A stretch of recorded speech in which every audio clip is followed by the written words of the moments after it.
Physics का सबसे important chapter 1 यानी कि मेजरमेंट। और मेजरमेंट के अंदर सबसे इम्पोर्टेंट टॉपिक है यानी कि डायमेंशन। देखो, हर चीज़ के बिग 3 होते हैं, डायमेंशन के बिग 3 भी LMT होते हैं। ये आखिर LMT है क्या? देखिए, 7 फंडामेंटल यूनिट होते हैं। लेंथ का मीटर, मास का किलोग्राम, टाइम का सेकेंड। और L for length, M for mass, T for time, ये चीज़ कहलाती है डायमेंशन। अब आप बोलेंगे फंडामेंटल यूनिट तो 7 होते हैं, बाकी के 4 जी करंट, जिसको A से ज़ाहिर करते हैं। कुछ बुक में I से भी होता है, बट 99% A से ज़ाहिर करते हैं। टेम्परेचर का K से ज़ाहिर करते हैं, 1% बुक में थीटा भी होता है। और CD यानी candela, N number of moles. Candela और नंबर ऑफ मोल्स का इस्तेमाल तो बहुत ही कम होता है।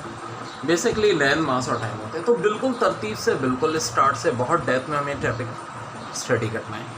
लेंथ हो जाएगी डिस्टेंस इक्वल टू डिस्प्लेसमेंट।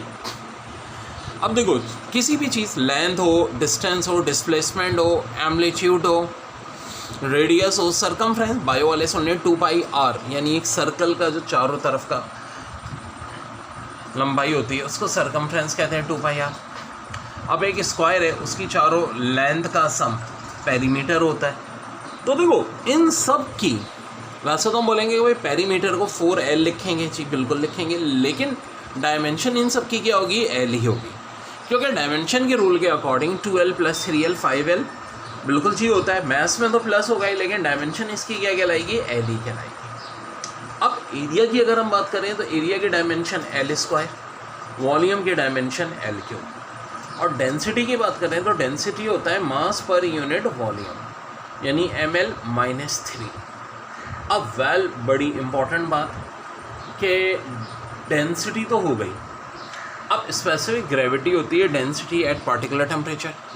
मगर स्पेसिफिक ग्रेविटी का कोई यूनिट नहीं होता, क्योंकि 2 डेंसिटीज़ का रेशो होती है वो, और यार कोई रेशो का यूनिट नहीं, और जिस चीज़ का यूनिट नहीं होगा तो उसकी डायमेंशन भी नहीं होगी।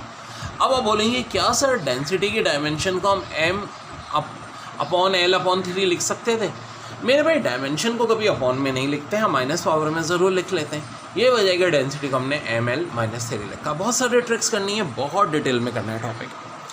अब देखो, स्पीड या वेलोसिटी LT-1 होगी, भाई लेंथ हो गई, टाइम का T-1 हो गया। अब चाहे कोई भी वेलोसिटी है, देखो एग्जाम में स्केल वेलोसिटी दे देते हैं, लोग परेशान, यार इसके वेलोसिटी की डायमेंशन कैसे निकालें? अरे भाई, जब भी कोई वेलोसिटी होगी उसकी डायमेंशन LT-1 होगी, चाहे वो स्केल वेलोसिटी हो, ऑर्बिटल वेलोसिटी हो, थर्मल वेलोसिटी हो, जब भी कोई वेलोसिटी होगी डायमेंशन LT-1 होगी। अब एक्सेलरेशन की बात करें तो भाई एक्सेलरेशन क्या होता है? वेलोसिटी डिवाइड बाय टाइम, तो LT-2 हो जाएगा। अब एक्सेलरेशन और एक्सेलरेशन ड्यू टू ग्रेविटी हमेशा LT-2 ही होगा।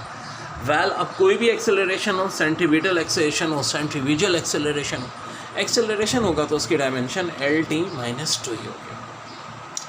मोमेंटम की बात करें तो मोमेंटम की डायमेंशन मास इंटू वेलोसिटी, यानी ml-1 होगी। और एंगुलर वेलोसिटी की अगर हम बात करें तो ये हो जाती है एंगुलर मोमेंटम की r × मोमेंटम।